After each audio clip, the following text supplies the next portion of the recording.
Bienvenidos a otra emisión de Teobroma. Le agradecemos a la doctora Carmen Espinosa que está con nosotros y que nos va a hablar de algunos de los temas que quedaron en el aire la vez pasada. ¿Cómo estás, doctora? ¿Qué tal? Muy bien, muy a gusto de estar aquí otra vez. Carlos, ¿cómo te va? ¿Cómo estamos? Carmen, Julio, muy buenas noches. Buenas noches. Yo soy Julio César Torres y ¿qué les parece si retomamos esos temas que fueron polémica también en redes sociales? Estuvimos ahí comentando esto en Facebook. Empecemos, por ejemplo, hablando de estas personas que eran condenadas por brujería y la vez pasada se comentó algo de que eran ejecutadas en un tormento espantoso o se tenía clemencia con ellas y se les decapitaba, se les daba una muerte rápida. Pero nos comentaba Carmen que también también había casos en los que se podía reintegrar a la sociedad a estas personas. ¿Nos podrías hablar de ello? Lo primero que había que hacer es distinguir los lugares y las épocas. No es lo mismo la Inquisición medieval que la Inquisición moderna, es decir, la Inquisición a partir del finales del siglo XV, siglo XVI. No es lo mismo Europa que América. No podemos meter todas las harinas en el mismo costal. En Europa existe a partir del siglo XIII un tribunal del Santo Oficio que se va a dedicar a juzgar los temas de fe. Oficialmente, el Tribunal del Santo Oficio solo puede juzgar a los cristianos. Estamos hablando de antes de la Reforma Protestante. Los cristianos, salvo los ortodoxos griegos, en general son todos los que creen en la redención de Jesucristo que murió en la cruz.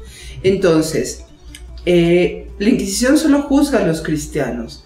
Pero ¿qué es lo que sucede? Hay otros tribunales que juzgan por otros motivos. La Inquisición va a juzgar a las brujas porque se les acusa básicamente de dos cosas. Una, de pacto con el demonio, ¿sí?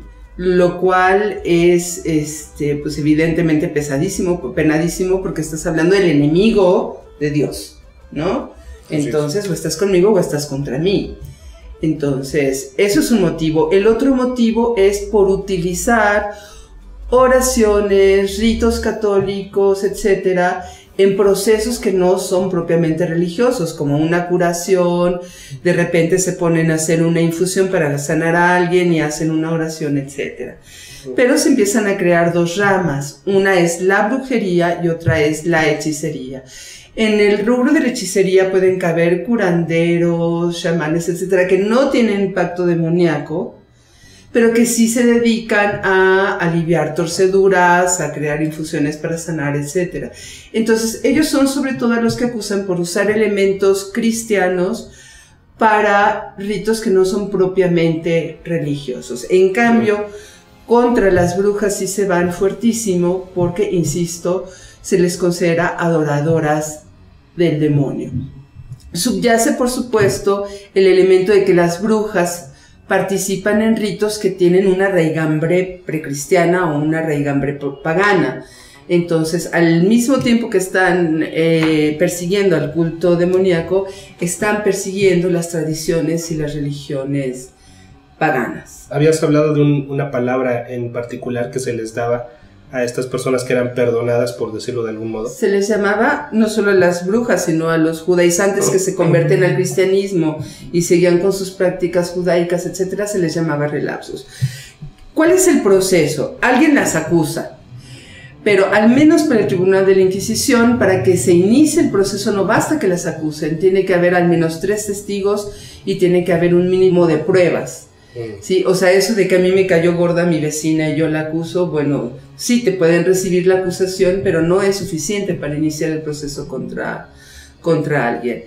Segundo punto, ya que la acusas, citas o mandas traer, porque eso sí, los procedimientos no eran precisamente tiernos, ¿no? Sí. Mandas traer al acusado, el acusado declara, pero al principio no se le dice de qué se le acusa.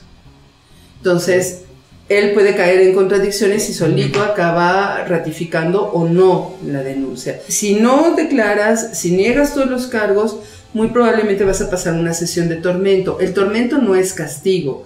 El tormento forma parte desde la Edad Media de lo que se conoce como el juicio de Dios. ¿Sí? La teoría es que si tú pasas por algo que naturalmente te causa un dolor extremo y lo superas, es que Dios está contigo y que tú estás diciendo la verdad. ¿sí? O sea, si te acusan de bruja y tú dices, no soy bruja, y resistes la sesión de tormento, insisto, quiere decir que Dios está contigo y que efectivamente no eres bruja. Frecuentemente, cuando sobreviven a la sesión de tormento, manteniendo su inocencia, se les declara libres. Bueno, pero me imagino que se aseguraban de que fueran sesiones de tormento realmente... Claro, era muy difícil sostenerse después de una sesión de tormento. O sea, hay de diferentes rangos, ¿no? Desde lo que podríamos llamar un garrote básico, que es una especie de torniquete que te van apretando una cuerda en un brazo o en una pierna, ¿sí? Hasta el potro, que te estiran como si fueras liga y se te van desarticulando los huesos, ¿no? El muy conocido embudo, o sea, te ponen un embudo con agua hasta que no puedes respirar. Y otras cosas, digo, según el delito, las sesiones de tormento son muchísimo más graves. Obviamente las posibilidades de que se te absuelva son pocas, pero sí hay dos opciones. Una, que resistas y que no se logre demostrar tu culpabilidad. Y la otra es que, aún demostrada tu culpabilidad, te arrepientas. ¿Cuál es el asunto? Que el arrepentimiento tiene que notarse sincero. Y ahí entramos en la línea completa de la subjetividad, sí, ¿no? O sea, si te cachan que te arrepentiste de último momento porque quieres salvar el pellejo, ya no valió. Pero aún así, si te arrepientes, tienen benignidad contigo y te pueden cortar la cabeza o te pueden dar garrote. El garrote de sentencia de muerte, que no es el mismo que tortura, que es sentarte en una silla con una cuerda que van torciendo, y hay dos opciones: una, que te maten de asfixia, y otra, que es el otro tipo de garrote, que además haya un tornillo que te penetre por las vértebras cervicales, y entonces te disloca, pero además te destroza el sistema nervioso central. Entonces pierdes cuando menos el sentido, ¿no? O sea, la conexión con el cuerpo, y ya después te queman, ¿no? Pero eso ya es sentencia de muerte, esa ya no es tortura, o sea, eso ya es, se te declaró culpable, ya está sentenciado a muerte, y esa es la sentencia. Ese es el garrote vil. Ese es el garrote vil, claro. Con el claro objetivo de que acabes muriendo, claro. Claro. A mí ahorita con lo que está mencionando Carmen, me llama mucho la atención la prueba del agua, que por ejemplo tiene que ver con el juicio de Dios, de que la arrojan a la bruja amarrada a una silla, y si flota, pues Dios la está salvando, pero si se hunde, pues no. Si se hunde es que sí era una bruja. También hablamos en la emisión pasada de la representación del demonio y esta parte de animal que tiene en muchas de ellas, de estas representaciones, como las patas de un macho cabrío, mencionábamos la vez pasada. ¿Cuál era la razón, cuál era el motivo por el que se le presentaba de esta forma? Bueno, el cristianismo lo que hace es retomar muchas tradiciones mediterráneas en donde existen hombres animales que generalmente son la mitad de abajo animal y la mitad de arriba hombre. Puede ser un macho cabrío, puede ser un caballo, de hecho puede ser como el centauro, un caballo en 4 patas, o puede ser un caballo en dos patas, o sea, las patas traseras, y de la cintura arriba un ser humano. Lo que pasa es que de la cintura para abajo, bueno, los pies son los que están en contacto con la tierra, pero además está la genitalidad, está la reproducción. O sea, lo básico, lo animal del ser humano es lo que lo lleva a las satisfacciones de las necesidades primarias, o sea, el alimento y la reproducción. Pero también está asociado con los placeres carnales, con lo que se llama las bajas pasiones, ¿sí? Y entonces estas deidades en el Mediterráneo tienen que ver con ritos orgiásticos, con bacanales, con este tipo de situaciones que van a ir en contra de la ética cristiana, que además es una ética también forjada en el Mediterráneo, en contacto con los estoicos, en contacto con el gnosticismo, con el maniqueísmo, que hablan del bien y del mal, y que si tú te quieres ir por el camino del bien, tienes que abandonar justamente lo que está de la cintura para abajo, que es lo animal, tu propia animalidad y tu propia materialidad humana. Muy bien. Y en el caso de México, para la Inquisición, ¿qué particularidades podrías identificar? Porque también se tiene la concepción de que la Inquisición fue tremenda, fue brutal en todos lados, y hubo cientos de ejecuciones, miles, no sé. pero bueno, ¿realmente fue así? ¿En México sucedió a este nivel de brutalidad? En el caso de México, que para ser precisos con el periodo, llamaríamos en el periodo novohispano, en la Nueva España, porque estrictamente México no existía, claro. Hay una gran diferencia con respecto a Europa por muchísimas razones. Lo primero es que no es tan terrible como se dice. Ahora, yo subrayo el tan. Desde los criterios contemporáneos, en donde hablamos de los derechos humanos y de lo delicado de juzgar en asuntos de pensamiento y en este caso en asuntos de religión y de fe, pues uno quisiera que no hubiera habido ni un solo sentenciado a muerte por razones religiosas. Pero ese es desde nuestro concepto contemporáneo. Para los siglos XVI, XVII y XVIII, muy poquito del XIX que estuvo vigente la Inquisición, realmente los sentenciados a muerte por asuntos de fe fueron relativamente pocos contra lo que se cree. Hay gente que habla de 30 casos, hay gente que habla de 50 casos. Para hablar de 300 años, yo creo que es muy poco. Si consideramos que la Inquisición protestante solo en Estados Unidos, a veces en un solo juicio, sentenció a más de 30. Entonces, cuando los protestantes o el mundo anglosajón utiliza a la Inquisición para descalificar al mundo hispano, pues perdón por la expresión, pero se tendrían que morder la lengua, y bastante fuerte. Ya no digamos la Inquisición protestante en Europa, los calvinistas también juzgaron y sentenciaron no nada más brujas, sino lo que ellos consideraban enemigos de la fe, mucho más que los hispanos y mucho más que a Nueva España. Ahora, ¿quiénes fueron los más sentenciados a hoguera? Sobre todo eran los piratas, que eran luteranos, que eran protestantes, y que no se arrepentían y que no estaban dispuestos a convertirse al catolicismo, por una parte, y por otra los judaizantes, que se habían convertido al catolicismo, pero mantenían sus prácticas judaicas. Y en todos los casos se les permitía arrepentirse, y solo si reincidían o solo si no se arrepentían eran sentenciados a pena de muerte. Muy bien, y para quien esté interesado en el tema de la Inquisición en la Nueva España, ¿qué tipo de lecturas accesibles le podrías recomendar? Y además, ¿qué lugares sería recomendable visitar para conocer estos rastros de la Inquisición en México? Pues mira, hay varios autores. Uno de los que escribió más sobre la Inquisición en el siglo XVI es Richard Greenleaf. Tiene Zumárraga y la Inquisición mexicana, tiene la Inquisición en el siglo XVI, está José Toribio Medina, sobre la Inquisición novohispana. De hecho, José Toribio Medina también tiene varias obras sobre la Inquisición. Está Solange Alberro con Inquisición y Sociedad.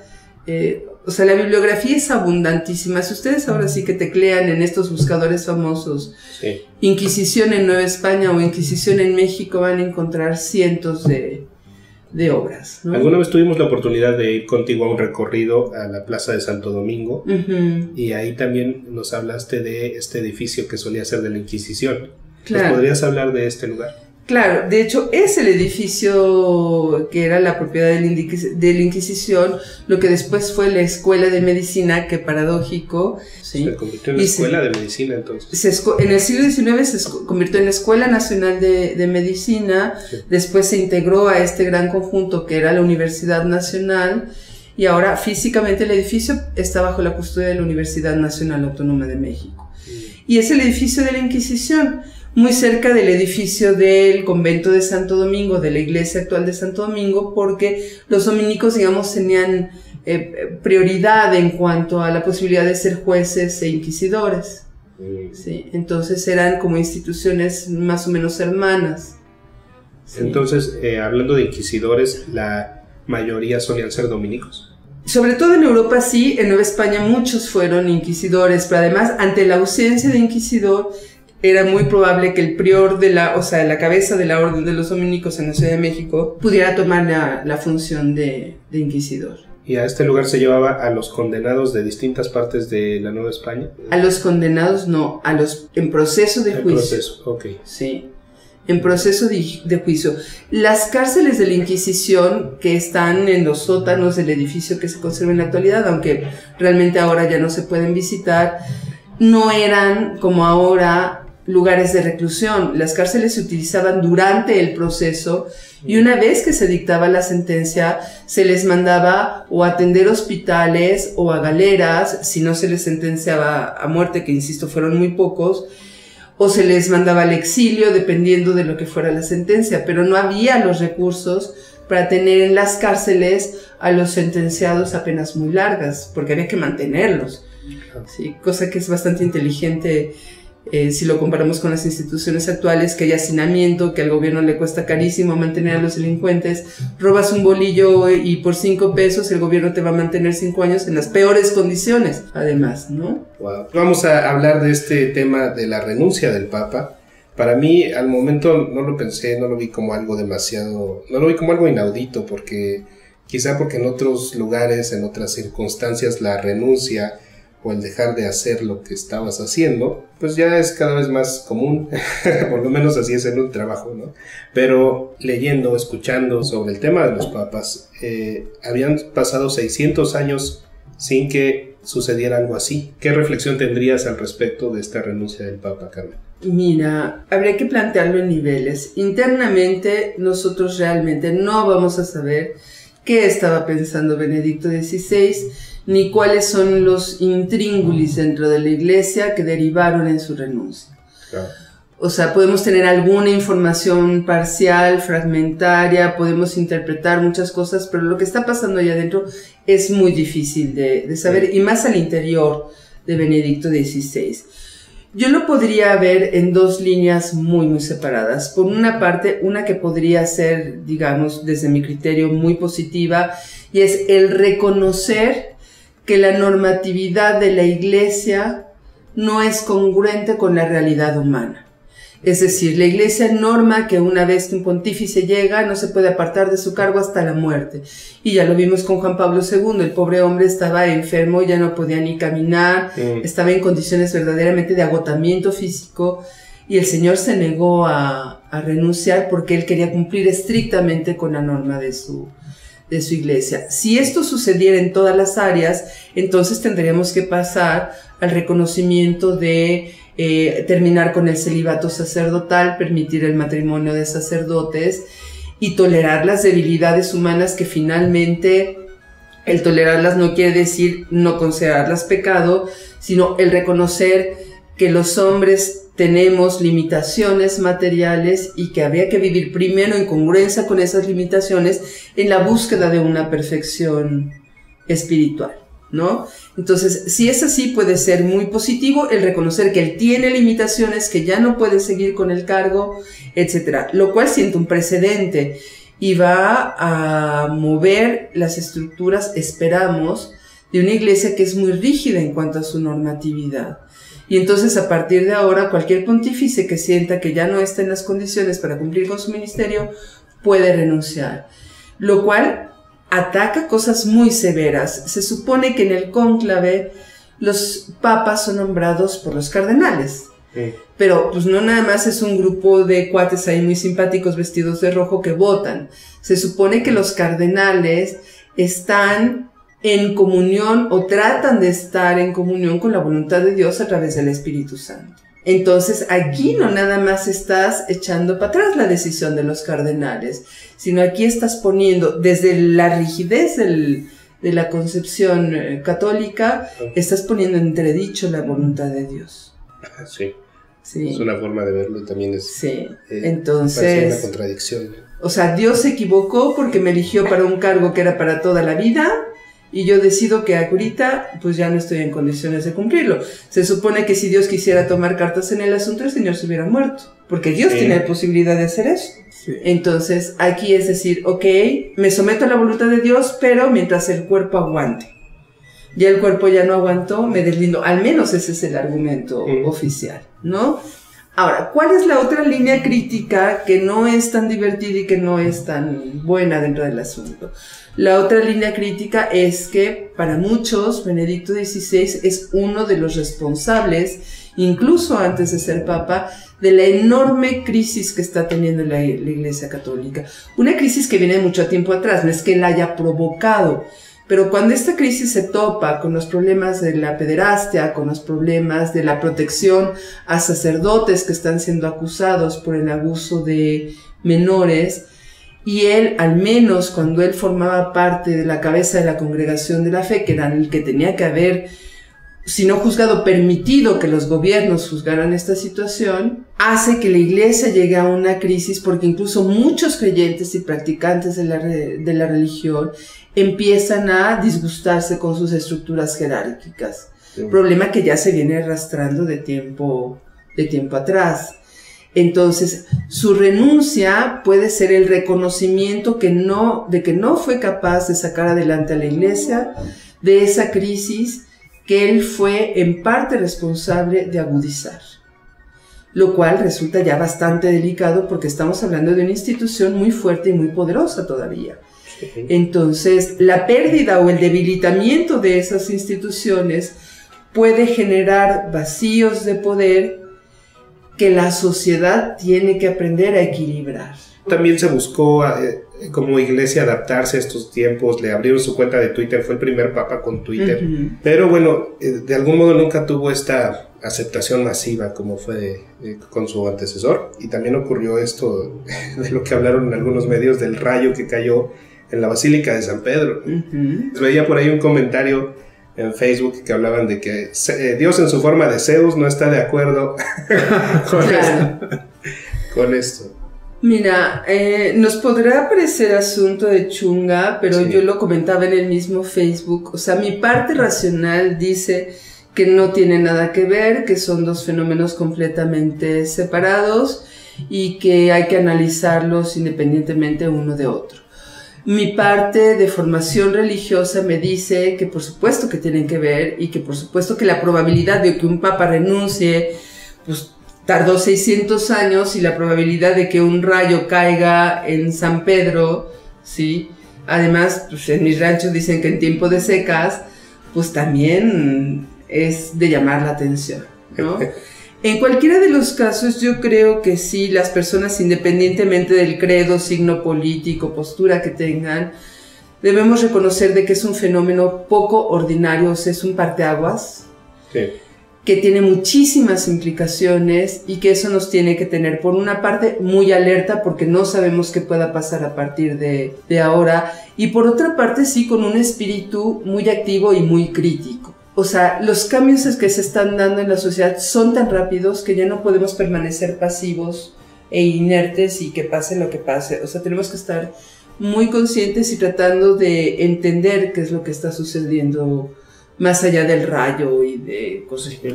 Hablaban de que varios líderes mundiales estaban sorprendidos por esta noticia. ¿Realmente se podría creer que una noticia de este calibre podría llegar al mismo tiempo a una de estas personas que a un ciudadano común? ¿O debiera haber algún tipo de coordinación previa para tomar este tipo de decisiones? ¿O en realidad son decisiones que puede tomar la iglesia sin necesidad de decir aguabá, ¿no? ¿Tú qué opinas? Eso entra en el terreno de la especulación, pero aún conscientes de esto, sí, yo creo que esa decisión no se publica de buenas a primeras. O sea, tiene que haber un ejercicio diplomático en el Vaticano, con algunos países, sobre todo con los países católicos, evidentemente, porque la noticia es un balde de agua fría para la comunidad católica. Porque además, imagínense el vacío de poder. O sea, él ya dijo que va a renunciar el 28 de febrero. Y a partir de ahí hay que iniciar el cónclave y esperar al nombramiento del nuevo papa. ¿Sí? A partir de ahora, la gente ya no está viendo a Benedicto XVI como el papa en funciones. O sea, ya es un papa debilitado porque ya es un papa que renunció. Y además, ¿en qué momentos está renunciando? Ahora sí que en el carnaval, en vísperas de la Cuaresma y de la celebración de la Semana Mayor.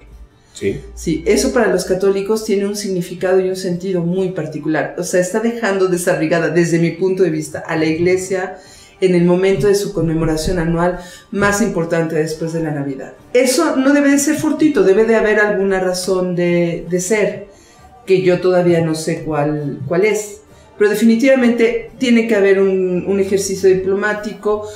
Cuando se hace pública la decisión es porque al interior del Vaticano todos los cuerpos que analizan las situaciones políticas, etcétera, lo han meditado con mucha profundidad.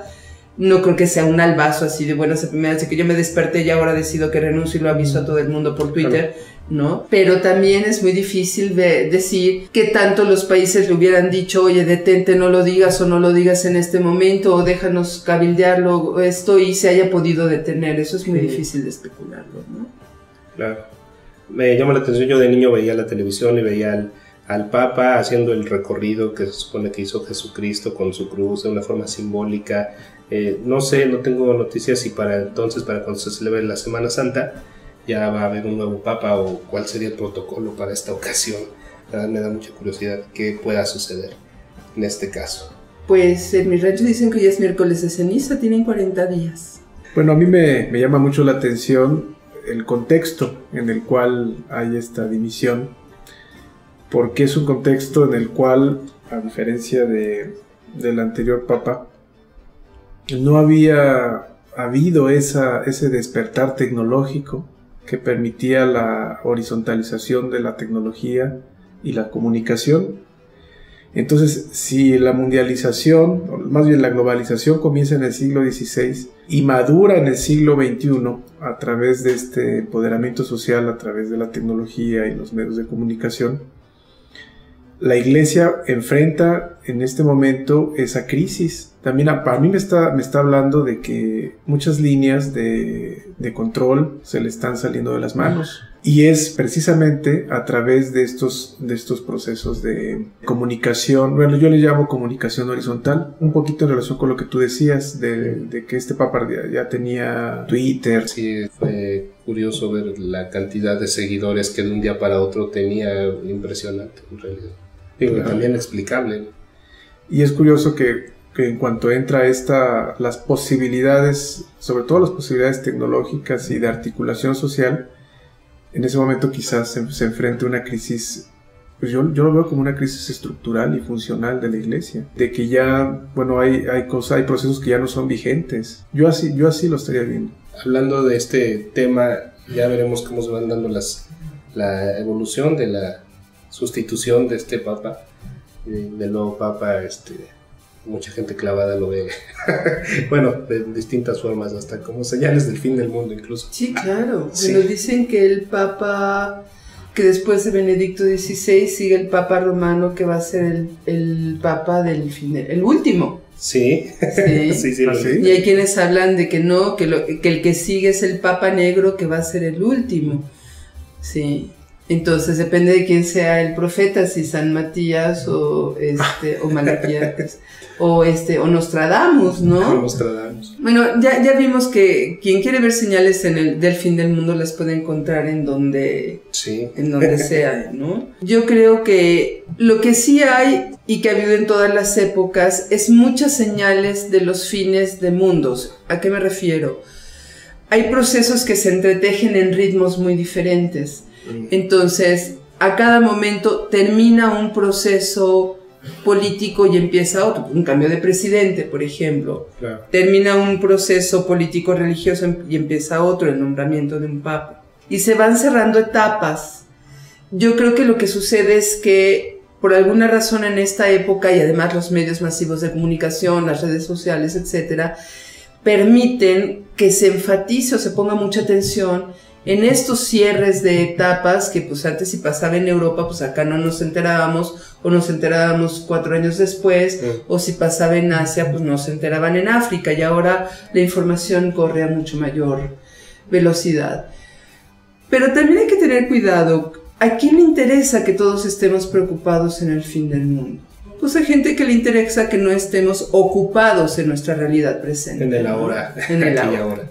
Entonces, si alguien quiere realmente enfrentarse al fin del mundo, lo ideal es vivir ahora, por cualquier motivo. Si somos felices ahora, no nos va a importar si el mundo se acaba mañana, por una parte, y si no, si vivimos intensamente ahora, vamos a crear mejores mundos, vamos a generar un fin del mundo que no nos gusta y vamos a poder crear mejores mundos, ¿no?